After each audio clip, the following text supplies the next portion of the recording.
Hello, hello, beautiful people. How are we doing? I see Ishfaq in the chat. Hello. Good. I think it's good evening for you. Um, I'd love to see if there are anyone else in the chat. Hi, Ryan. Hi, Sham. Welcome, welcome. Thank you for coming. I know it's a late hour for some people in the world. Today is going to be part 2 of our max out your hack with Google Cloud session. If you don't know who I am, my name is Isabel, and I'm going to get rid of that banner. There we go.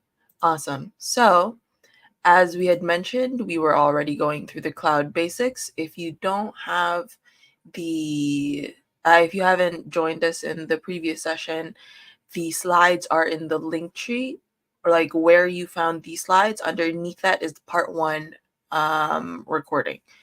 We also have the slides of everything that we covered then. We ended with our project plan, which was to create an environment-based web app using these as our minimum viable product: Cloud SQL, Cloud Storage, Maps API, and then these two as our stretch goals, where if we have time, we'll add it. And it looks like they really are stretch goals. Thank you, Ryan. The link that I had mentioned is right here for you guys to copy and paste. And then, yeah, so this was the plan that we had. But with the time that I had between the first session and the second session, I know they're like a little bit back to back. And then I have time between the second and the third. Here are the prerequisites. So these are the things that you need before we go into actually coding and or like integrating our Cloud SQL. We started with Cloud SQL. If you don't already have Node and npm, this first link gets you Node version manager. I'm coming from a Windows computer, so Node version manager. But if you already have npm, then all you have to say is npm install stable. So that gets you both Node and npm. And then if you have that, we're going to set up authentication, which if you don't already have gcloud, didn't think of that one. Let me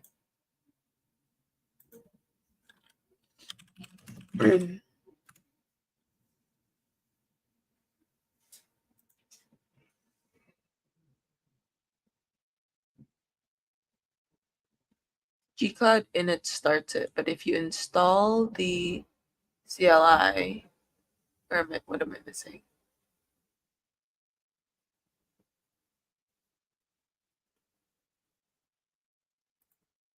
There's an installer. Okay, so I'll just copy and paste this link for y'all. So that is the other one. If you install the Google Cloud SDK and then authenticate, what I just pasted was the one right underneath, which means it's actually like this.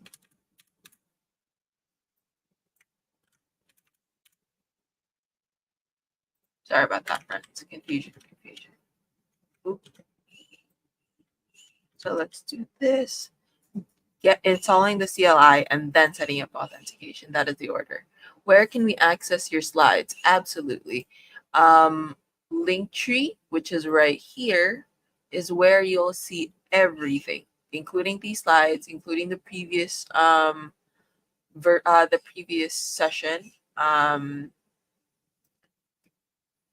Yeah.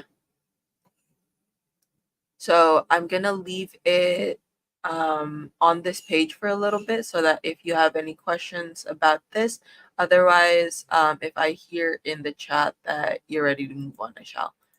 That's not there yet. What I'm looking for is so you can see where to find these. So the link that everyone's showing you is this link tree. The slides are right here under slides, and then part 1 video. So if you missed the first session where we set up our Google Cloud Console and planned out the project, is going to be here. But you can also just go through the slides because everything is screenshotted and you can know which ones to click. So How does everyone feel about their prerequisites? I know that some folks also did some research leading up to the second session if you were at the first one.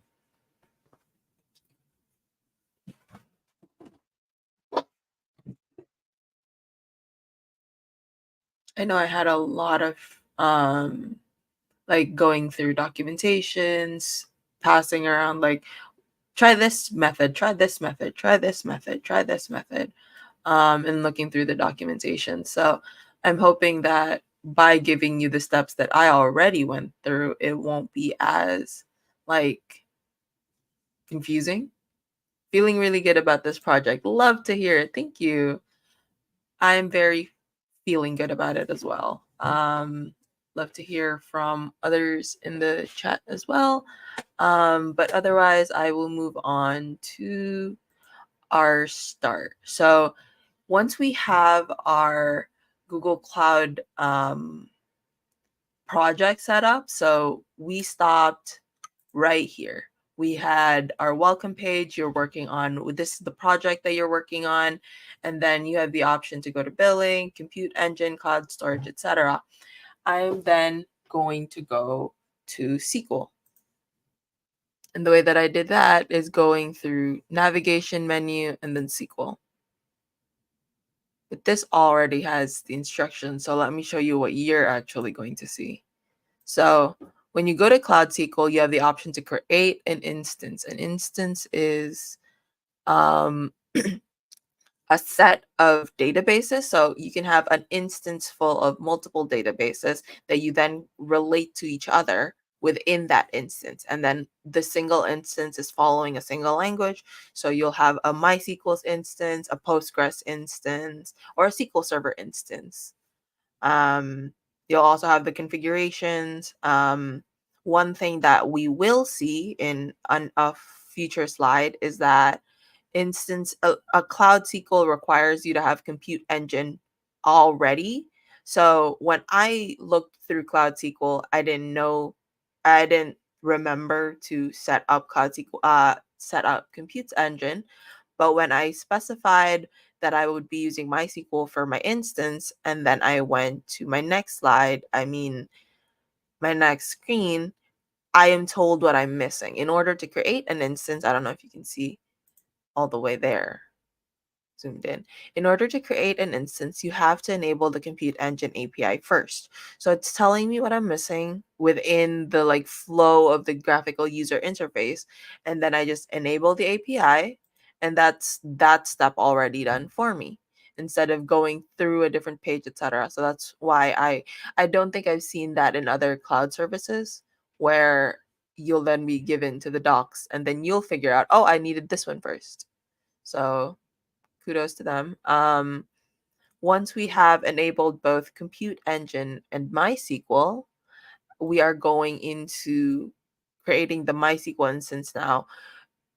I'm going to slow down for this and look through the screen. So we have our instance ID here where you can name it whatever you want. I named it GHW Cloud. This password, remember it. For me, the default for databases, I think, has always been 0000. So I just followed that and I put 4 zeros as my password.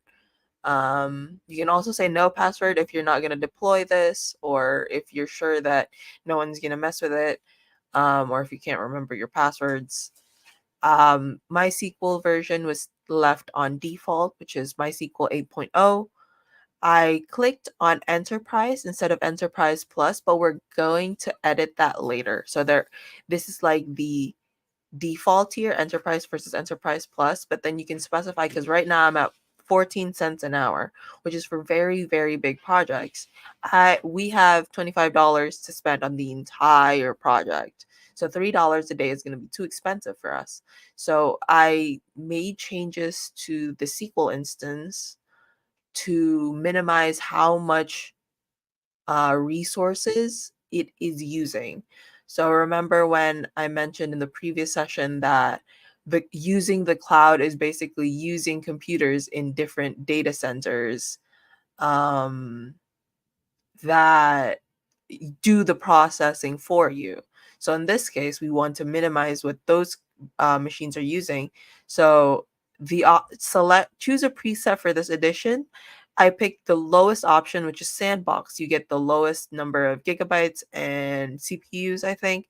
But then I further in if you scroll down there, the next questions would show these. So excuse me. Sorry. So for better region and zonal availability, um, we accept all feelings and sexual orientations here. So that's totally okay that you didn't get your Google Cloud credits. We are going into US Central. So I'm going through US Central Iowa. I picked the default one because usually they're number one taking into account where you're located, number two where you're located, that the closest to where you're located that isn't already like super crowded, isn't saturated, isn't full. So Iowa is probably less crowded than New York. So they went to Central instead of East. The region does not affect pricing, but it does affect latency. In much bigger projects, I'll bring this up. In much bigger projects, let's say you're in California for let's say you're in New York for your project, but your data center's in California. The physical distance of your data centers does make an impact on your project in very big projects. Like, let's say you're making like a search engine that everyone's using, that latency, the how quickly your project can receive that data in the matter of milliseconds is going to be affected by your region. But in the purposes of our project, we're doing this for ourselves and a few recruiters that are going to watch our project. um, I think it would be fine to pick the region that they're suggesting because again, it is the closest to you that isn't the most like strained already, like in terms of resources. So Central isn't as full or is probably bigger than somewhere like the East Coast or the West Coast because there's more space over there. I think the same logic would apply to, let's say, European or Indian data centers, but kind of like the physicality of the cloud makes an impact too. But yeah, so going into, we were at choosing region and zone availability. I said whichever was default, and then I think it starts like it defaultly suggests multiple zones. What happens there is your data gets split up into multiple zones if you have a lot, and then if your data doesn't get access, let's say Central is down, then they can still pull your data from East and not your whole thing is broken. um Look, so I changed it to single and I changed it to, we said Sandbox earlier, and I had already gone from 14 cents an hour to 4 cents an hour, and that's from like 338 a day to 90 cents a day. Because the amount, again, the amount of resources that you use, and they're defaultly giving you a lot, the amount of resources you use depends affects how much you're paying for. Okay, so going into customizing your instance, this is further cheapening my cost. We have, I said shared core and then 1.7 gigabytes. We could be fine with 0.614, but I had figured we would want to. Oh, there's also the option of if you max out how much of your instance you use, the default option is to increase it according to how much is left in your budget, so you don't have to worry of like, I have more than 1.7 gigabytes of data, will it not accept the rest? It will. It'll just change the pricing part later. But again, that's for much bigger projects. And let's say you're already working as a software engineer in the industry, your company would have the billing issue, et cetera, and you just have a service account. So you'll have your own like email or something, but none of the billing problem, etc. You won't have to face that. You just have to see the code, the graphical user interface, etc. Once you're actually like in the job, let's say working for Google or Microsoft or some startup that's using their product. Cool. So final screenshot we have here, storage. So I had chosen SSD because I saw that when you lower it down to hard drive, the how much I saved didn't make up for how much I lost. And then 10 gigabytes is the lowest that I need for storage. And then here's what I mentioned earlier: enable automatic storage increases. So if I'm running out, it'll just add more. It will be fine. Final thing here, but not highlighted. If you want to, I said yes to query insights. I think that's just the equivalent of giving anonymous feedback from your work. So like I to improve Google Cloud. But that's not highlighted because you don't have to, but you do. I would suggest anything that's in red to change those for when you do make your instance. Cool. And then once you have all that situated, I'll pause for a little bit.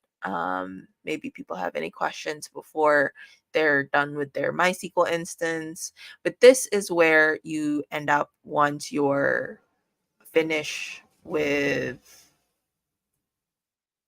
creating your instance. It usually takes a few minutes. So I think it took 2 minutes for mine. And then it says creating GHW Cloud. It'll go here. That's because you can keep exploring the console while this operation is going on. I think that's all of the screenshots I have, but that I think that means we're going into code now. Awesome. So my project is in Next, but if you're not familiar with it, everything I do will translate over with your React app, and the npms will translate over. You can just copy and paste those, so you can use that and then work with like the same, just like file names would get moved around. But the code will essentially like 90% be the same. So what I have so far is the basic Next app, but hello world. I had the code from the JavaScript, maps. So once we get into maps later, it'll be a little bit easier because I have the code here. Another thing that I added for hello, no, in app, yes. This is when you start actually calling your, excuse me, this is when you start actually calling your Cloud SQL in your app. So the way that I got through there is if you go through their documentation of their clients or API Explorer, for example, I'll look for the only one that says SQL. Excuse me for a second.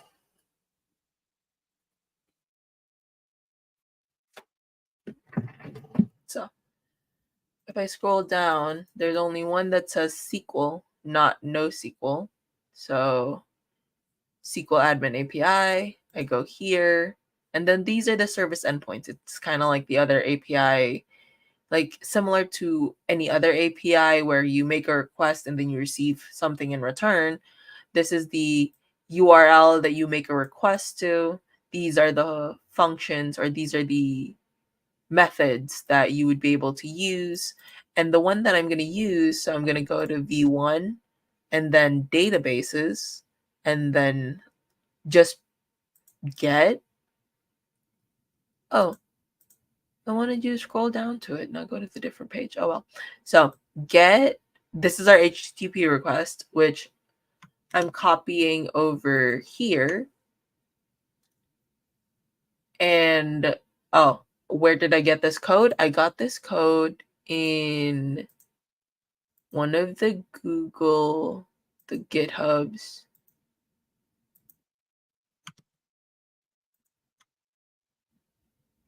Not this GitHub. This GitHub. The power of many tabs, friends. Probably this one. Okay.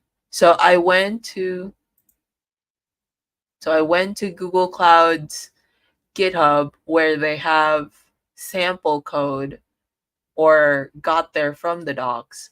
And this is just a code template of how to use it.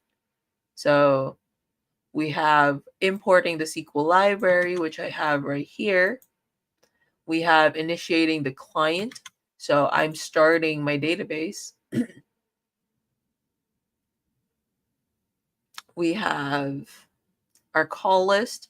I haven't written my request yet. And then this is just to run it and then log it.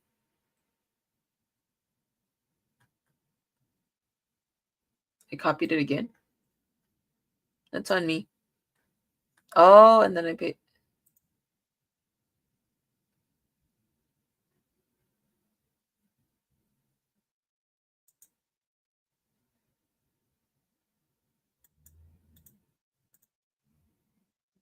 Oh, in case I need. Okay, so what's happening here is the call list is all of the databases that I want to call, because here the database is users. But if you go to my instance, we have GHW Cloud, it's been steadily at 10%. I think what's happening is even if you're not doing anything with it, it's doing, like, the CPU is still being utilized, because even when I wasn't doing anything, the fact that it was just there is teetering slightly at 10%. Question, sorry, my bad. Can we start from scratch and import modules so we can code and work alongside you as beginners? Yeah, totally. That is a good idea. These are the dependencies that I currently have. So I got Google Cloud SQL. I'll put these in the slides too for y'all, and I'm gonna edit that so that anything that I show you will also be here. So we have the Cloud SQL, npm install Cloud SQL. I also have .env for my environment variables. If you're gonna deploy it, I would suggest this, but otherwise you don't have to. This is just for .env. This is just for when you deploy it to protect your environment variables, in this case, our API key, from being seen. You can use Express instead of just JavaScript. Yes. The reason why I'm not using Express right now is because Next is a framework that does Express for you. Like, if you're using Next, app.js is automatically using Express and then will automatically be called by anything that's in index or in app. So for the purposes, if you're sticking with React, yes, use Express. If you're using Next, it already goes with it. Awesome.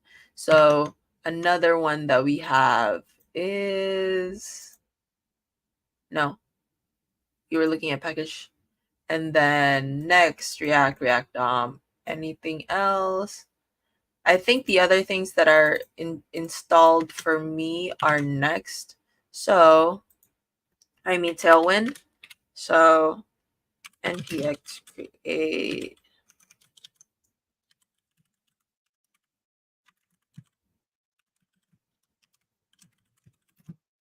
And then I'm going to say, or npx create React app.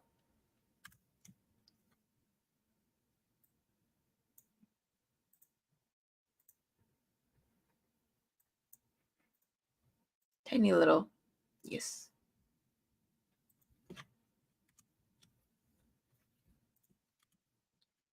So we have that. So we're installing SQL.env, and then those are our dependencies.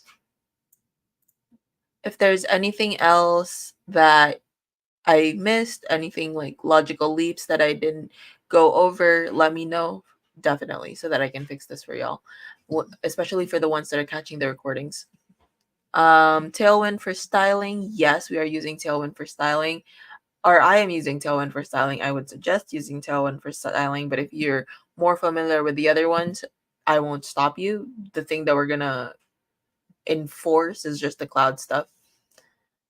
npm I, not SQL.env. This right here. On the slides, you can copy and paste it. npm install at Google Cloud /SQL space.env. Because when you do npm install and do a lot, you can just do them all at once. Awesome. So let's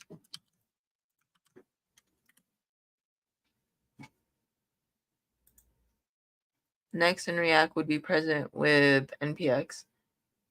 React DOM would also be, React DOM comes with when you make a React app. Like if you npx, that it should very much come with React DOM because that's part of like the defaults, like the infrastructure itself.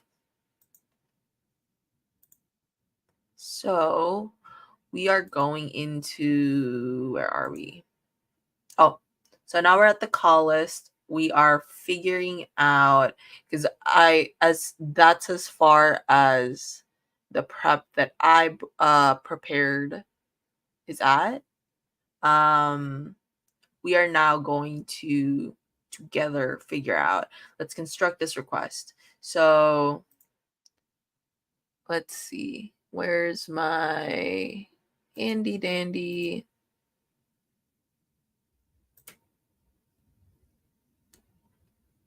There we go. So what I'm trying to do is,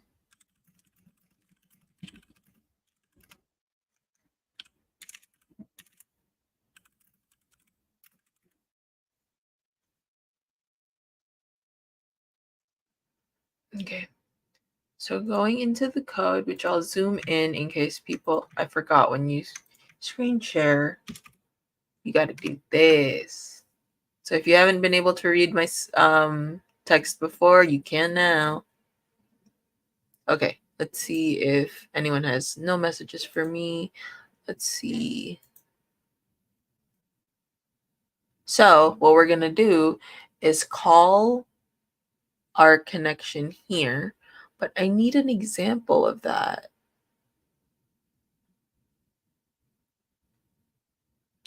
Because get project ID, I'm going to go to, that's troubleshooting. There's an example project here. Cloud SQL sample code.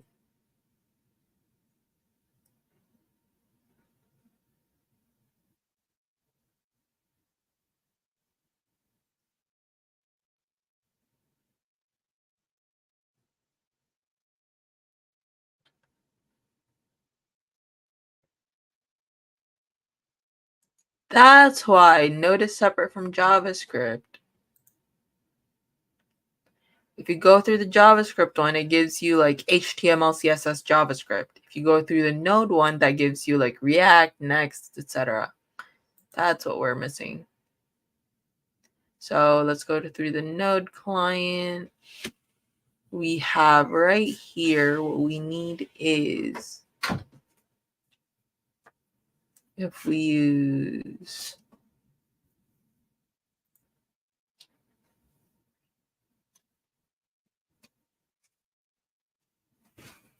oh,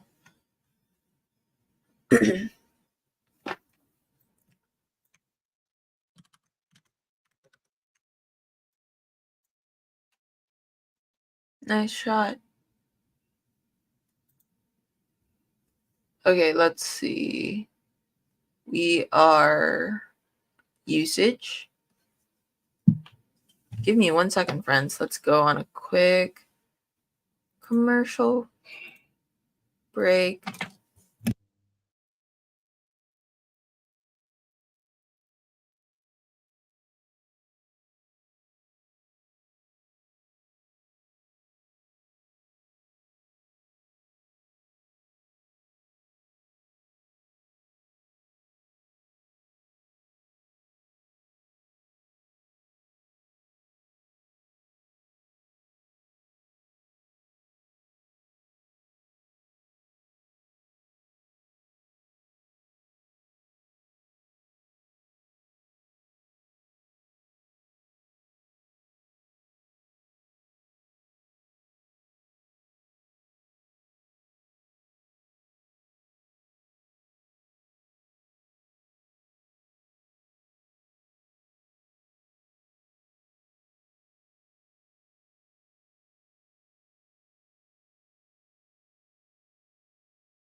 Can you hear me better now?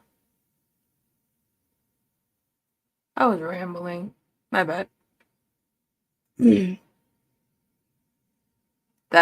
back. Okay. Sorry about that. I was muted for a bit, but now we're back. I was saying that I am looking for how to create the request from the documentations, but I'm looking a little. Oh, wait, why am I hearing that from somewhere else? Where's that coming from?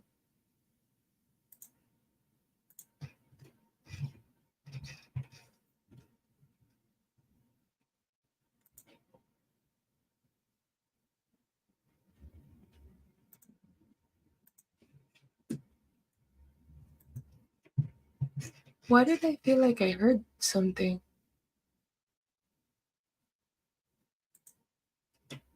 Having more technical difficulties. My bad, friends.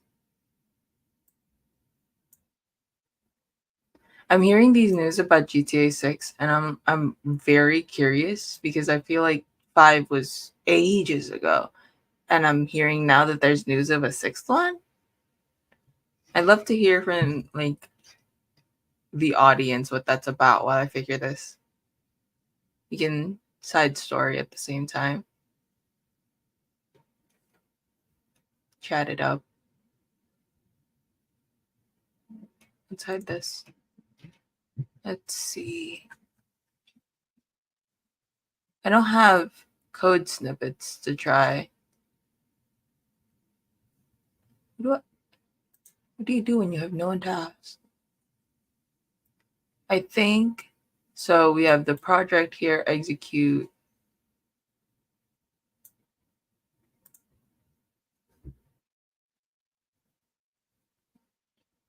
This is in JavaScript. Let's try the samples. No, because this isn't gonna, it's gonna be in HTML. So it's not gonna like, well, we shall see.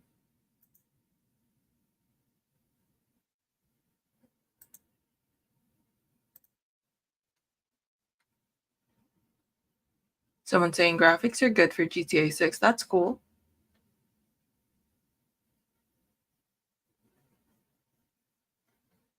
I mean, you'd expect that like of games that are coming out now.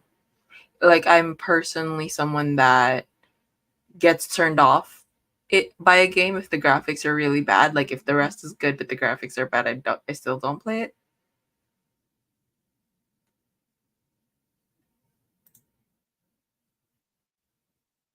You don't have references.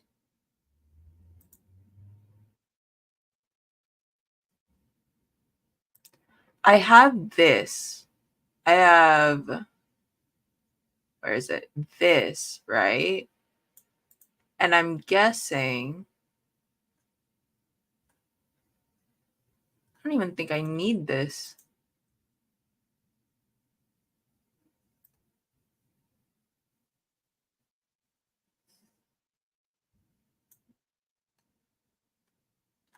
Oh, I do.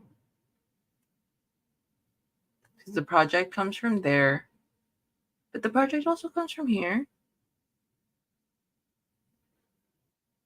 It's not being used anywhere else. I am not. I just saw the chat. I am not a Fortnite gamer at all. I am a Animal Crossing, Stardew Valley, Tears of the Kingdom kind of player.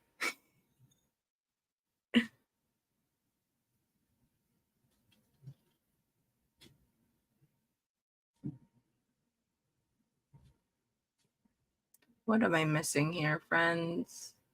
I know I need to use this URL. Like I got both the endpoint and what the rest of the URL is supposed to look like, but I'm having trouble actually like, is it the same as like a fetch? Do I don't think so. Let's see if this guy can help.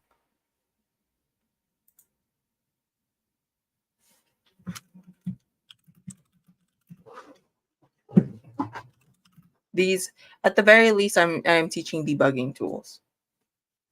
we are debugging because the documentation is not enough to get to where we're trying to go. So we're going to try to figure that out. I want to use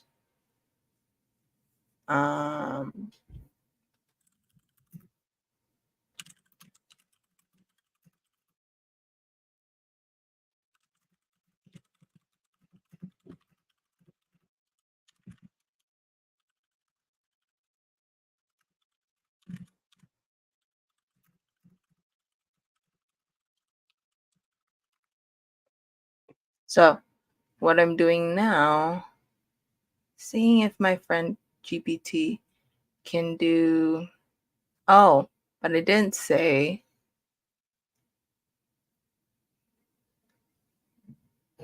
because this is in Bash. So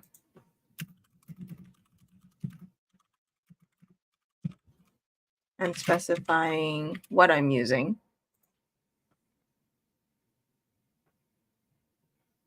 I have the SQL admin API right here and right here. And I got my instances client. But it looks like these are two separate requests. I got this request right here and it's given right here. But I also have this request right here, this request.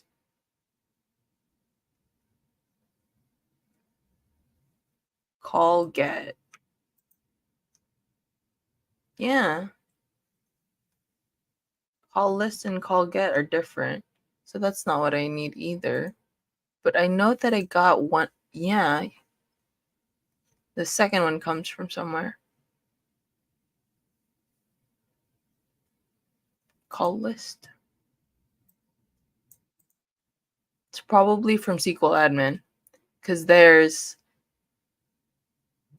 we've got SQL admin and we've got Google API. Don't quite know the difference of that either.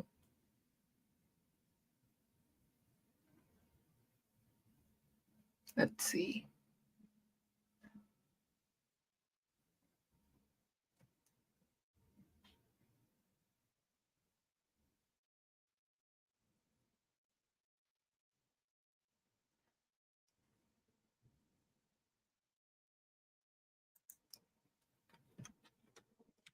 I think it would, yeah.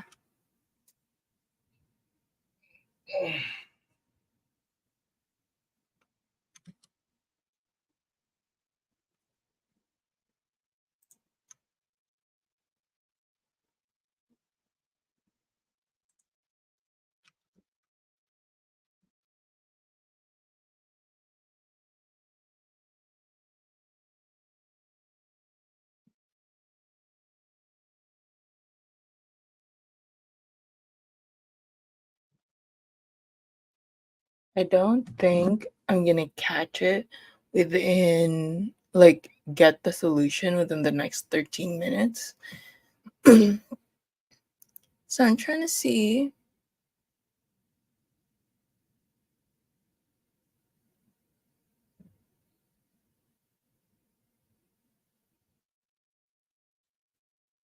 I might as well save the time for the recording and continue to the third session when I have more slide ready content to give you. Like, I need to be able to do it beforehand so that I know what to show you. Yeah. Here's what we're gonna do. We're all both the people who are watching it live as well as the people who are going to watch the recording. This page is gonna be our main kind of like North Star. Anything we do is gonna be based on this. You are welcome to start doing the research on, we're doing these three first. So just these three for now. I actually have some slides prepared for the maps, but I don't want to get confusing and like hop between the place. I had some content for, the maps platform, which we will add once we have more user interface, but we haven't gotten to user interface with the Cloud SQL stuff yet, which we are currently stuck in a rut in. the efficient way of solving that issue is regroup, try solving a different problem, and see if you'll have fresh eyes when you come back to it, which is what we're going to do. We're going to pause from Cloud SQL and come back when we have fresher eyes. And in the meantime, look at the maps as well as the storage and maybe the other functionalities, as well as create our interface. Um, I won't be going through the tutorial of how the interface itself is going to be made. So if you want to build like the adventure part, the travel part, the recommendation part, like the interface of it, buttons, drop downs, what have you, you're welcome to do so until the third session, which is going to be, let's look at our calendar. The next session is going to be in 2 days. So on Friday, 1 p.m. Eastern Standard Time is going to be Max Out Your Hack with Google Cloud Part 3. And I think that should be enough time to add more instructions on the specifics of applying the tools that we're using. Excuse me. Um, yeah, I'm apologizing ahead of time for the lack. Like, I know we were supposed to last a little longer today with our session. But to the folks who are watching the recording, stay tuned for the next one. But yes, we shall cut it short for today and continue on in Friday.